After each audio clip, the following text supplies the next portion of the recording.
The notice on our door said, "Due to extreme utility costs, AC will be off 12 p.m., 6 p.m. daily for the month of July. Do not contact the office."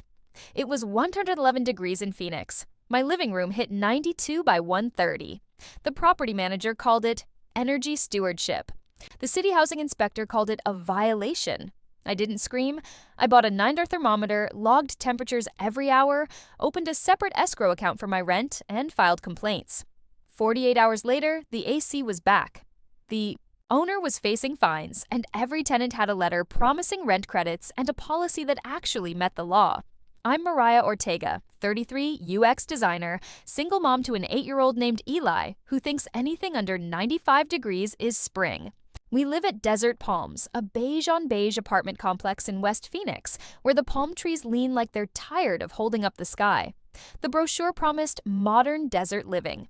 Reality delivered 2 pools, 1 broken gym, fan, and a property manager named Chad who wore mirrored sunglasses indoors. In Arizona, air conditioning isn't a luxury. It's a survival tool. Phoenix summers feel like opening an oven to check the cookies. Except no cookies, just heat. When I toured Desert Palms, I asked exactly one non-negotiable question. "How's the AC?" The leasing agent beamed. "Ice cold," she said, tapping the thermostat like it was a trophy. We moved in during April when evenings still pretended to be cool. By July, pretend was over. The morning heat rose early and sat on the day like a cat on a keyboard. Eli learned to pack outside clothes, sunglasses, hat, water bottle, just for the walk down to the mailbox. Our thermostat lived at 78, the lowest I could set without my budget hissing. The first sign of trouble came as a rumor at the mailbox. "You get that email?" asked my neighbor, Ms. Gloria, 72, a retired librarian with a sun hat collection and an unshakable faith in ice water. "What email?" I asked. "Management's cutting AC hours to save power," she said, making air quotes so hard her hands could have filed a complaint by themselves. "That can't be legal," I said. She shrugged. "The desert is full of can'ts that people still try." The next morning, a paper fluttered on my door like a bad coupon. AC curtailment, July. Off daily 12 to 6 p.m. to conserve energy during peak hours.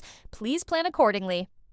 The ice bottom line, do not contact the office. Do not contact the office might as well be a dare.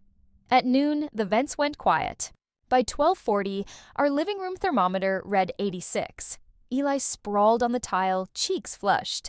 I set up a fan and a bowl of ice in front of it, the way summer camps do when the budget is also a fan. By 1:15, the number clicked to 90. At 1:30, 92. I texted, "The office." No response. I walked to the leasing center, noticed the tinkle of their always-on fountain, and the air blast that hit me when the automatic door opened. Cold. The AC in the office was running like a dream. Chad leaned on the counter, mirrored sunglasses perched on his hat. "Help you?" he asked, tone implying I could not be helped. "The AC is off in our units," I said. "It's 92 in mine with a kid at home." "Conservation measure," he said. "SRP's peak rates are eating us alive. It's temporary." "That's not how air conditioning works," I said, "and Phoenix code requires landlords to maintain cooling to a safe temperature." He gave me the smile companies use when they've decided your facts are bad for their quarterly goals. "We're still within habitability. You can open a window." "To what?" "The sun." I went home and did the 2 things I do whenever someone tells me a feeling is policy. I took notes and I started reading. First, the facts. Phoenix Housing Code, enforced by the city's Neighborhood Services Department, requires landlords to supply cooling capable of keeping living spaces at a safe temperature during the warm months. The city's standard is straightforward: a cooling system that can maintain a maximum indoor temperature in the low 80s when the outside is doing its Phoenix impression. I pulled up the city page I'd bookmarked when I moved. Landlords must provide adequate cooling. Failure may result in civil citations. The state landlord-tenant law backs it up. Landlords must keep premises fit and habitable, which in Phoenix includes cooling when it's heat warning hot. Second, the process. Arizona law gives tenants specific remedies if a landlord fails to supply essential services like air conditioning. You give written notice, specify the breach, and ask for a fix within a reasonable time. If they don't, you have options. Get the service yourself and deduct the cost, recover damages for the reduced value, or procure substitute housing temporarily. It doesn't say rent escrow by name, but every tenant attorney I've ever Googled advises parking withheld rent in a separate account as proof of good faith. I wrote a letter and printed 2 copies. Notice: failure to supply essential. Service: cooling, my unit number, the dates and times, temperature readings with photos, the code reference, city cooling requirement, and the landlord's duty to maintain fit premises. My request: restore continuous AC service immediately. If not restored within 48 hours, I will place rent in escrow, contact city inspectors, and pursue remedies permitted by law. I slid 1 copy under the office door and sent the other by certified mail to the owner's address on the county assessor's site. I CC'd myself because paper is how you remind tomorrow that you were clear today. Then I bought a $9 digital thermometer with logging and told Eli we were doing a science experiment. We took hourly readings, wrote them in a notebook, and put smiley or frowny faces depending on whether the number had a 7 in it. We had many frownies. By sunset, my phone buzzed with neighbor texts. Ms. Gloria, 91 in my unit. I called the city. Jamal in 2B. My grandma's here. We went to a Starbucks. Maria in 5C. Baby won't nap. Is this allowed? I made a group chat. Desert Palms heat. We added everyone who knocked on anyone's door that day. At 10 p.m., the AC sputtered back on like a plane landing in a different city. The temperature dropped to 84 by midnight. Eli fell asleep on the couch, towel over his head like a tiny protester. The next day, the same. The third, same. On the 4th, I opened a separate savings account at my credit union and named it July. Rent Escrow. I set my automatic rent payment to pause, and on the 1st, transferred my full rent into that account. I printed the transaction record and clipped it to my notice copy. I wasn't refusing to pay. I was refusing to pay the person breaking the rules while they were breaking them. I filed an online complaint with the City of Phoenix Neighborhood Services Department. Cooling shut down 12 to 6 p.m. daily. Living room at 92. Management refuses. Calls. I attached photos of my thermostat next to the thermometer. Time stamped. I marked elderly tenant affected because Ms. Gloria had texted a selfie that looked like the world's saddest sauna ad. The city called back that afternoon. Inspector Gomez, the voice said. Can I meet you tomorrow at 1 p.m.? You can, I said, and felt my shoulders drop a half inch as if someone had set down a stack of hot plates. Our plan was boring and effective. Keep logging temps with photos, group chat neighbors.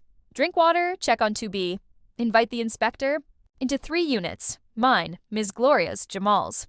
Don't argue with Chad. Document Himpark rent in escrow and send a second notice. Rent being withheld and held due to failure to supply essential services. Ask the inspector to post the official notice of violation. Orange paper, the color of hope. Chad tried to get ahead of it. He slipped a flyer under doors that morning. Emergency energy policy. Residents are expected to do their part. Excess usage will result in fines. He included a photo of a light bulb with a cape and the phrase, be a power. Hero! Ms. Gloria held it up with 2 fingers like it was a used tissue. This is my part, she said, tapping her phone. Calling the city. At 12:57 p.m., a white city car rolled into the lot. Inspector Gomez was practical personified. Neat polo, clipboard, portable temp humidity reader. She had the air of someone who has heard every landlord excuse twice and is not here for a third. In my unit, she set the meter on the coffee table 3 feet above the floor per the guidelines. We measure here, she said. We don't. Chase hot corners. Good, I said, thinking of Chad telling me to open a window. Her meter beeped. She wrote down 91.7.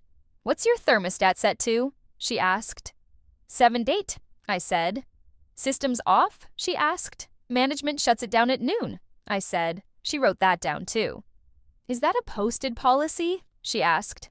Yup, I said, and handed her the curtailment notice like a parent handing a teacher the note that explains everything.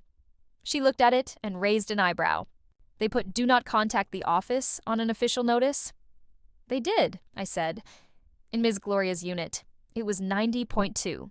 In Jamal's 92.4, with his grandma fanning herself with a church bulletin and muttering, "The Lord helps those who help themselves call inspectors."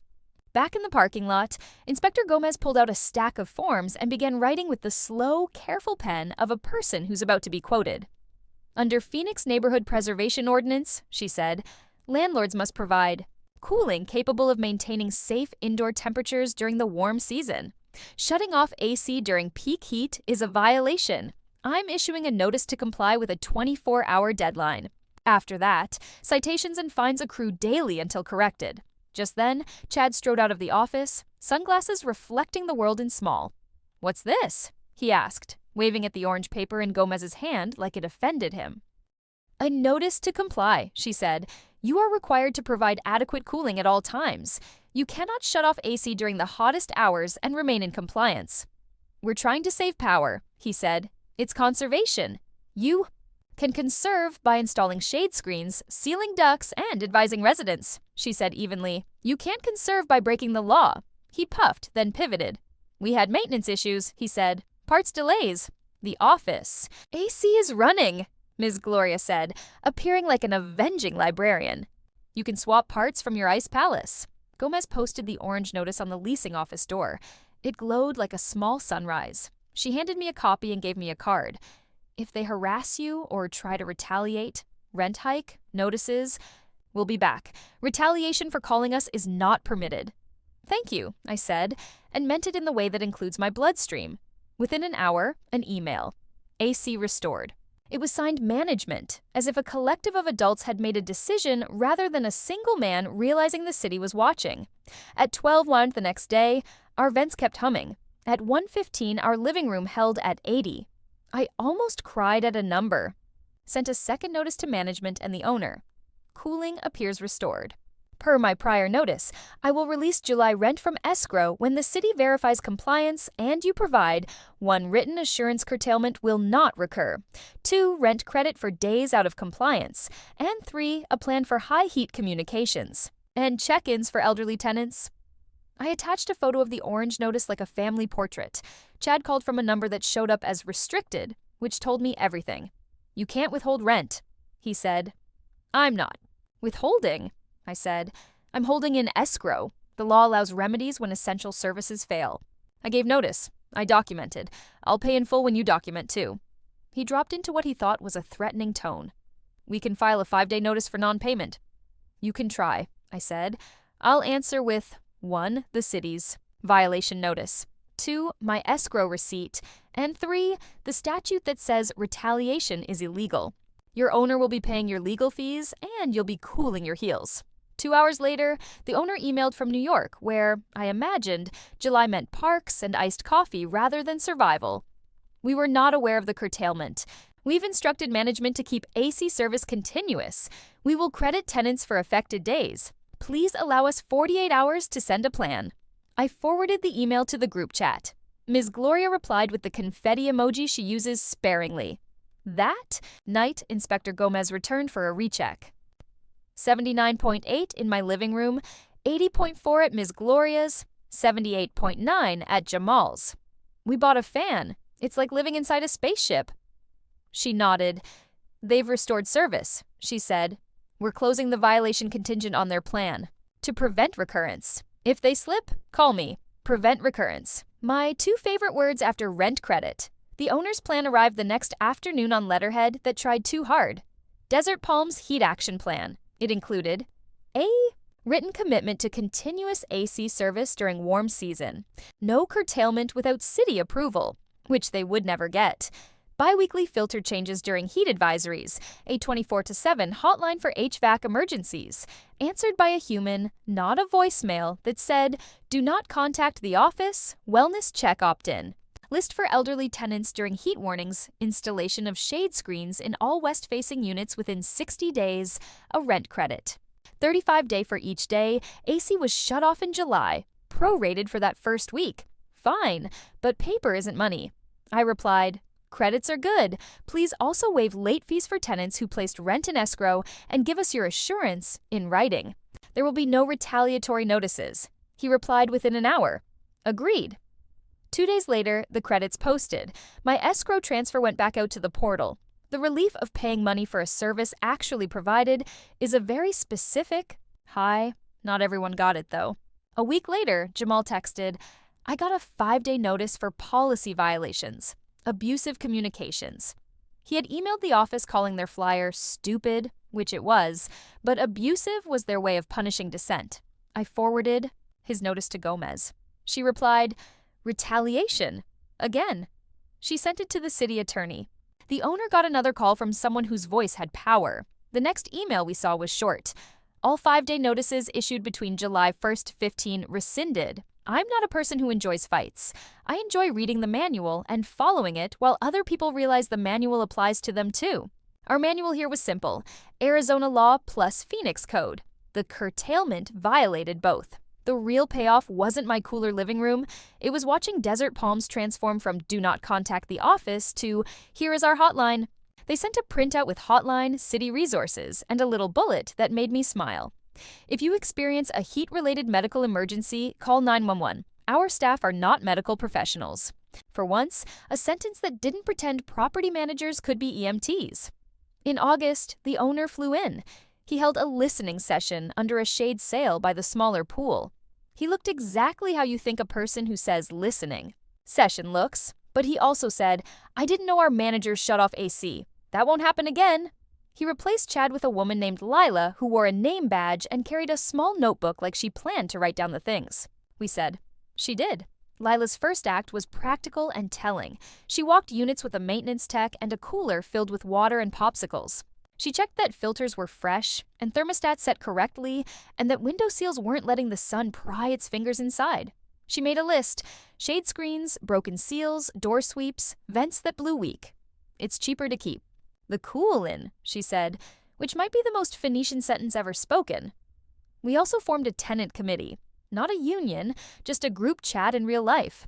We met in the laundry room once a month with folding chairs and a box of grocery store cookies. We put things in categories: urgent safety, code compliance, would be nice. Cooling earned a permanent spot in urgent safety. So did pool gates that didn't latch, stair rails that wobbled, and the neighbor's smoke detector that beeped for 3 days. Those nights you'll remember forever. Eli got in the habit of checking our little thermometer like he was a scientist. He made a chart with green and red blocks. Green under 82, red above. We held mostly green until September when monsoon storms came through and turned the air into soup. Then we bought another fan and named it Gale. The moment I knew we'd shifted from surviving to living came on a Tuesday evening in late August when the sun set early behind clouds and the whole complex sighed.